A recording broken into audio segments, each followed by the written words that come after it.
ബഹുമാനപ്പെട്ട ഉള്ളാളം തങ്ങൾ ഒരു കാലഘട്ടത്തില് 16-17 വയസ്സില് മുദരീസായി ലാസ്റ്റ് വരെ ഇൽമുമായി ബന്ധം മുറിയാതെ ജീവിച്ചിരുന്ന മഹാനാണ്. അദ്ദേഹത്തിൽ നിന്ന് നമ്മളിങ്ങനെ അനുസ്മരിച്ചാൽ പോരാ, അവരിൽ നിന്നുള്ള അനുകരണീയങ്ങളായ സ്വഭാവങ്ങൾ നാം നമ്മുടെ ജീവിതത്തിൽ പകർത്തണം. പണ്ഡിതന്മാര് ബഹുമാനപ്പെട്ട തങ്ങളിൽ നിന്നും പകർത്തേണ്ടത് ഒന്ന്, മുതലാളിമാർക്ക് മുട്ടുകുത്താതിരിക്കലാണ്.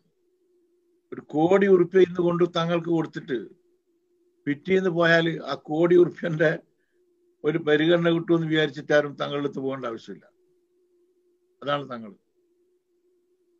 ക്യാഷ് കൊണ്ട് തങ്ങളെ ആർക്കും വിലയിടാൻ കഴിഞ്ഞിട്ടില്ല.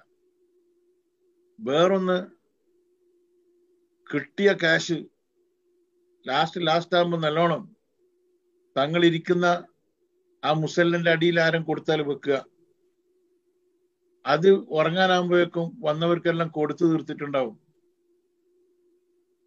എൻ്റെ ഈ 10-60 വയസ്സ് വരെ ഒരുപാട് വലിയ വലിയ മഹാന്മാരെ പണ്ഡിതന്മാരെ ഒക്കെ ഞാൻ കണ്ടിട്ടുണ്ട്, തങ്ങന്മാരെ. പക്ഷെ ഇങ്ങനെ ദാനധർമ്മം ചെയ്യുന്ന ഒരു വ്യക്തിത്വത്തെ ഞാൻ കണ്ടിട്ടില്ല, അറിഞ്ഞിട്ടില്ല കേരളത്തിൽ.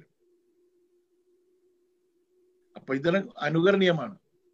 അതുപോലെ തന്നെ തങ്ങൾ ദർസ് നടത്താൻ ഉള്ള സന്ദർഭത്തിൽ ആ ദർസിന്റെ സമയത്ത് എത്ര വലിയ വമ്പം പോയാലും തങ്ങൾ പരിഗണിക്കില്ല. തങ്ങൾ ദർസിനെ തന്നെ പരിഗണിക്കുക. അത് കഴിഞ്ഞിട്ടേ ബാക്കിയുള്ള വിഷയങ്ങളൊക്കെ ഉള്ളൂ. ഇത്തരം സ്വഭാവങ്ങള് വളർന്നു വരുന്ന നമ്മളെ കുട്ടി സഖാക്കള്, കുട്ടി പണ്ഡിതന്മാര് ശ്രദ്ധിക്കണം.